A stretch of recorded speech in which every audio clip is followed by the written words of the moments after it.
In Underhanded, the new novel by Jim Billman, Sonny Kristoff shares his adventures during the changing times after World War II with a refreshing inside-out look at history. Written from the perspective of men's fast-pitch softball, this was the time when baseball's little brother became America's most popular team sport. But unlike baseball, its imperfect dimensions brought about its demise. Order Underhanded on Amazon. Underhanded by longtime Southeast Iowa native Jim Billman. Available now.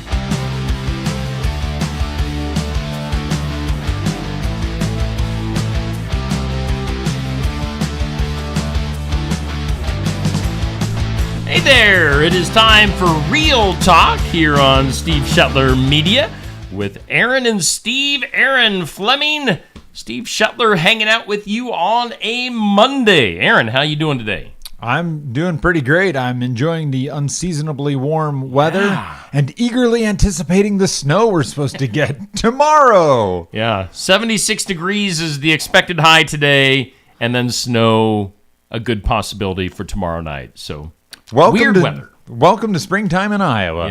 Yes. And speaking of springtime, baseball and softball are starting up, and you just had an ad for a book by a Sigourney native. Yeah, Jim Billman's Underhanded, talking about fast pitch. Sounds cool. Sounds like that's probably self-published, and Yeah. I've written a couple of novels myself, and boy, that is hard work. So I haven't read Bill's book yet, but Yeah. hey, grab a copy of it. People don't understand the cost of a self-published book on Amazon. Watch this magic. I've got it. Whoa! I've got the Underhanded book right now from Jim Billman. So Do you know? Is it available it's on Amazon. on ebook? I don't know. All I know is Amazon, but I got my copy. I have not read it yet, but I need to. You can make the day of a local author for the price of a cup of coffee. You can buy their ebook, and you don't even have to read it. Yeah, just buy it. Just buy it. They'll never know. They'll never know. They'll just be happy that they got a sale, and maybe it'll help them in the Amazon algorithm, and they'll become world famous because you spent $2. I always tell folks when I'm talking to like independent artists, musicians, it's like you gotta download the book, pay a few bucks. That gets them at least a little bit of gas money, or something to buy a meal when they're out on the road doing a show. So help out those independent musicians, those independent what am I looking for? Folks that write books, authors. Really artists of any time. And Yes. this is real talk, so let's get real. I think everybody, at least everybody that I know, everybody is complaining about big business, right? Yep. Hollywood, they control, all the TV and movies.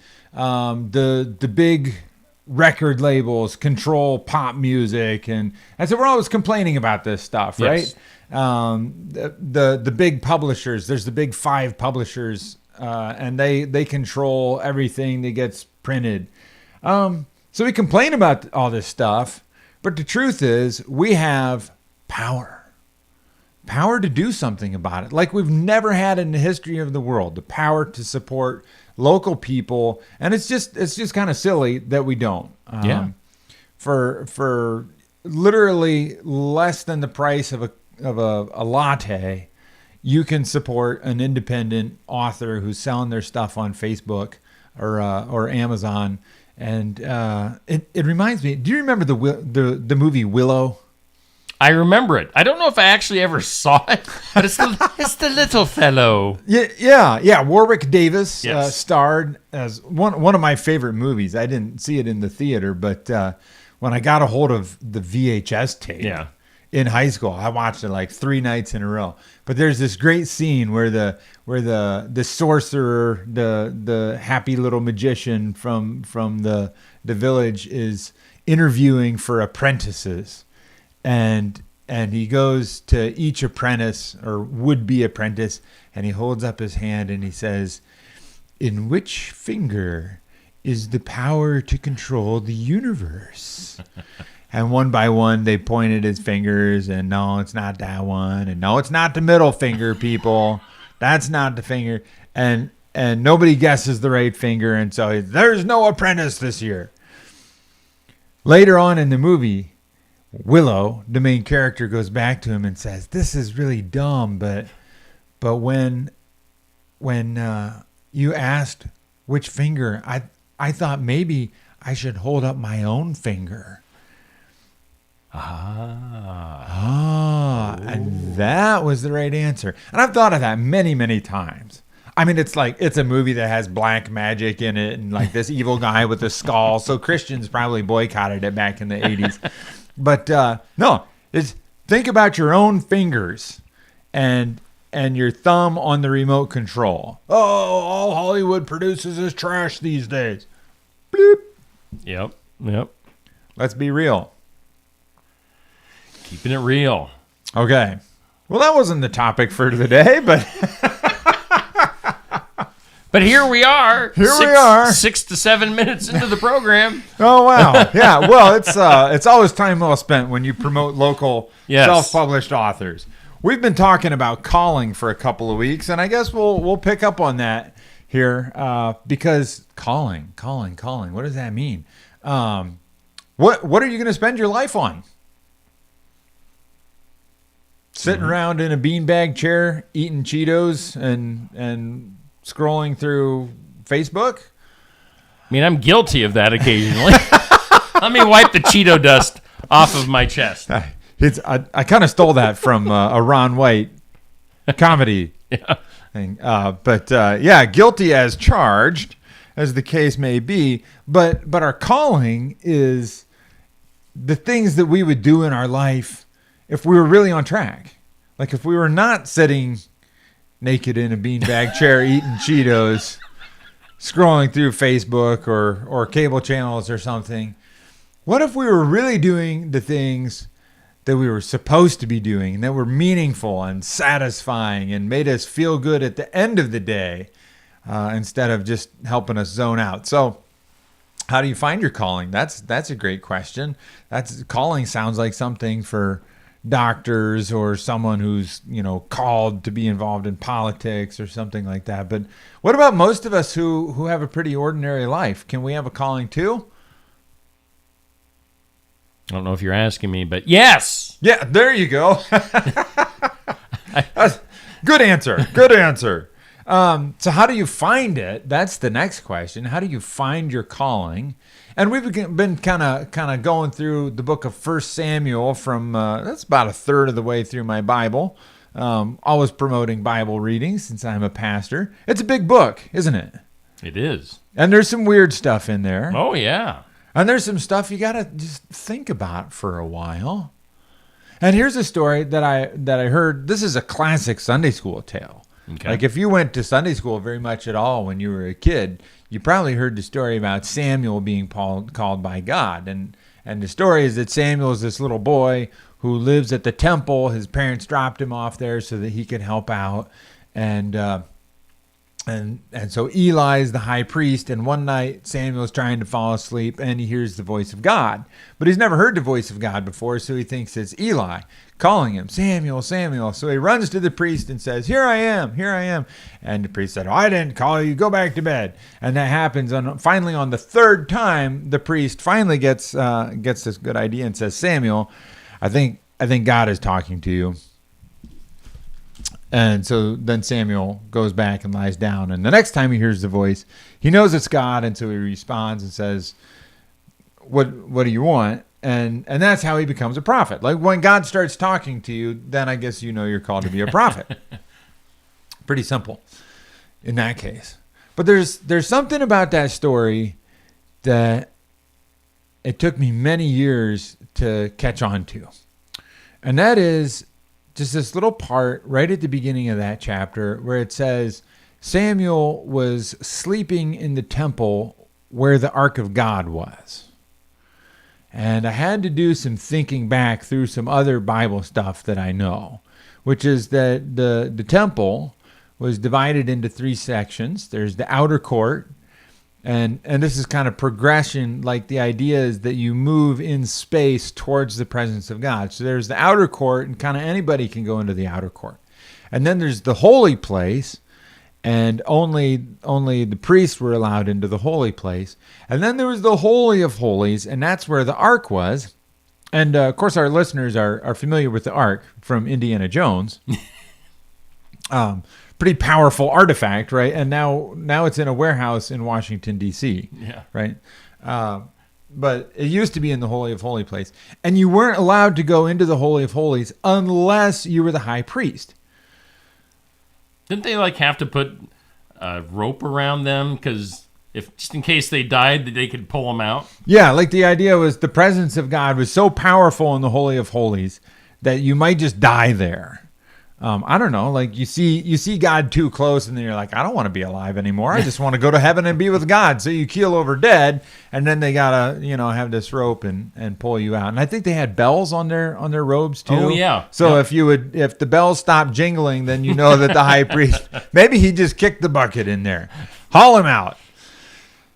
Whew. So here's Samuel, little boy, probably super lonely, because he got dropped off at a very young age at the temple, and he's been raised by these priests who are just a bunch of, I think we've called them stinkers in the past, which is Old stinkers. Yeah, they're stinkers. They're fooling around and being all kinds of mischievous and bad. They're bad.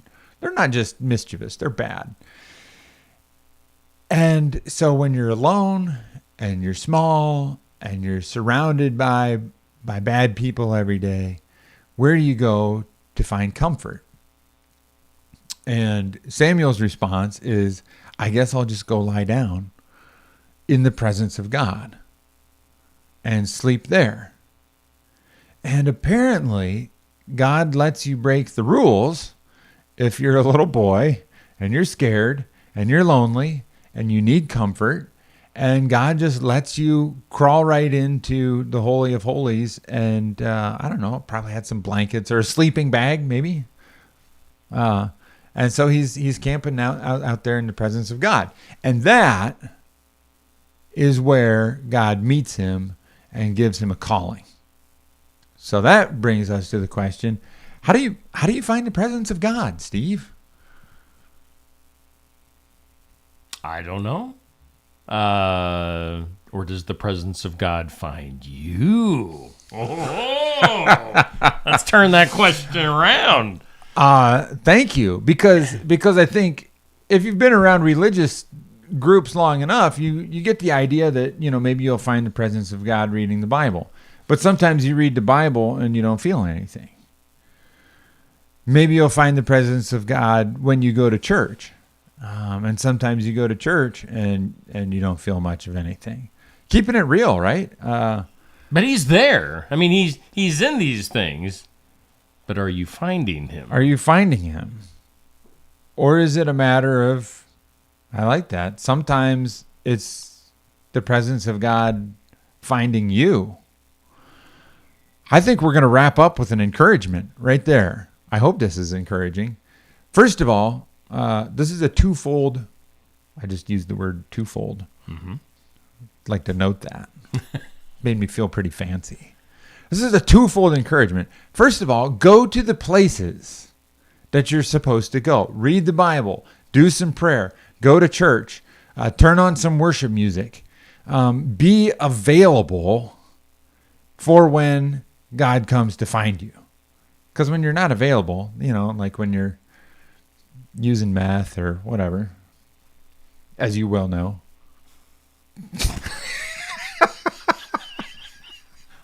Steve does not know well. He's flabbergasted. He has no response. Steve has never used and is not currently under the influence of meth. No, there's places where it makes it much more difficult to find the presence of God. So go to the places where God hangs out. And then the second part of the encouragement is embrace the mystery. You don't ever force God's hand, but if you make yourself available and you're not trying to force Him to show up on your terms, on your time, in the way that you expect, God has a way. When you embrace the mystery, God has a way of showing up and making a difference in your life at just the right moment. So there we go. I think we're good for the day. Yeah, I think we're good.